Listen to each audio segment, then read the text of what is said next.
She laughed at herself, an odd, creepy sound in the dense silence. What an idiot! The arch certainly could have collapsed, but it would remain visible. Debris from a cave-in would remain in situ for longer than time itself. Nothing would magically occur to fill it in from bottom to top so seamlessly. Only men could do that. She stepped back, lifted her head so her headlamp shone directly on the wall. She studied every inch of it, pressing inward with her fist everywhere she could reach. Mr. Weaver had told her this part of Winkel's cave had never been explored, much less mapped. Even though he appeared worried for her, he still had a gleam in his eye at the thought of splitting any treasure she found. It was the feel of the cave, she thought, the way the silence felt, the hollow sound of her footsteps. She was sure no one had been in this cave for a very long time, perhaps since the gold was left here. Mr. Weaver had installed an iron grate to close off the entrance. Fools injuring themselves, suing him, he had told her. He couldn't find the key, but that hadn't mattered.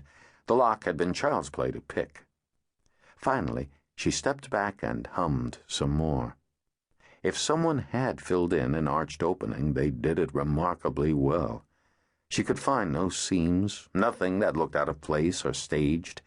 She sat back against the opposite cave wall and retied one of her walking boots. She realized she was tired. She pulled out an energy bar, her favorite, peanut butter, and slowly began to eat it, washing it down with water from the plastic bottle fastened to her belt. Still sitting, she raised her head to train her lamp again on the opposite wall.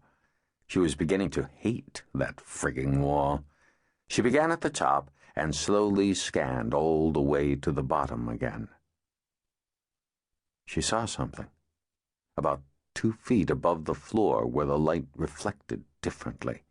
She crawled to the wall and studied the thin shadow she had seen. There. That was it.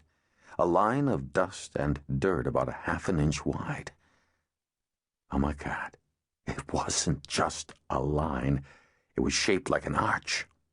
She felt her adrenaline spike. She looked more closely and saw that someone had gouged the arch deeply into the wall. She touched it with her fingertip, lightly pushed inward. Her fingers sank easily through years of soft, thick dust up to her first knuckle. She knew one thing for sure now. The accumulation of dust in that grooved arch was decades older than she was. She wondered how many more years would have to pass before the arch outline disappeared completely. Who had cut this arch, and why, for heaven's sake? Or was it a cover of some kind? Ruth lightly pushed against the limestone directly below the top of the arch. To her astonishment, it gave a little. She laid her palm flat against the wall and gave a sharp push. The stone fell back some more.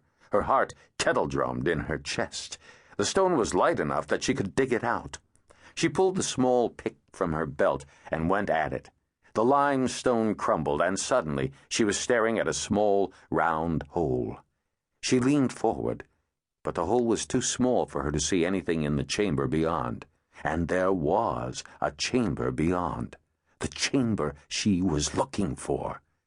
Grinning like a madwoman, Ruth continued to use the pick on the limestone below the line of the arch. The stone broke apart, collapsing inward into the next chamber.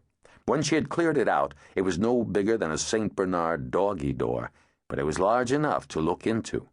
Shoving dirt out of the way, she stuck her head through the opening. She saw nothing but a floor.